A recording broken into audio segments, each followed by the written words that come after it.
Russia says that Moscow and Washington need to consolidate their efforts rather than exchange accusations following a breakdown in Syria peace talks in Geneva.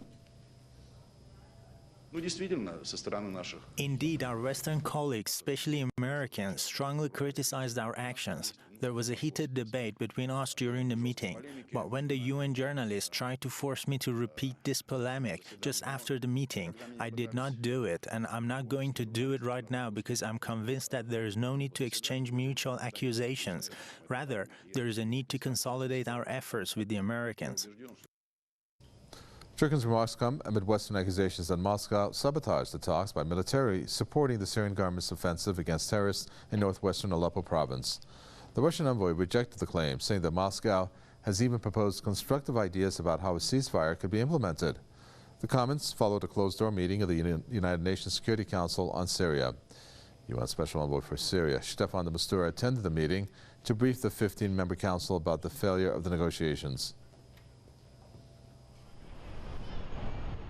The UN Security Council convened behind closed doors to hear an update on the Syria negotiations in Geneva.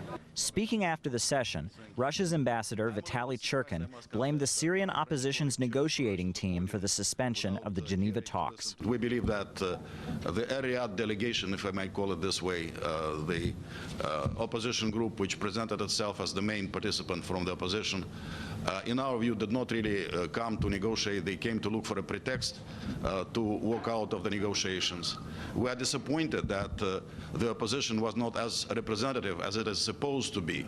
The Russian diplomat also criticized exclusion of the Kurdish nationalists from the long-awaited negotiations. Churkin defended Russia's military operations that have been carried out in Syria at the request of the Syrian government and criticized Turkey's role in the conflict. It's very hard to talk about a serious ceasefire if the border between Turkey and Syria is being crossed all the time by terrorists and weapons are being brought in to Syria from Turkey, which feed into the fighting forces of the terrorist groups and opposition. It's not for nothing that President Hollande of France raised the need to block the border between Syria and Turkey, and we support that idea.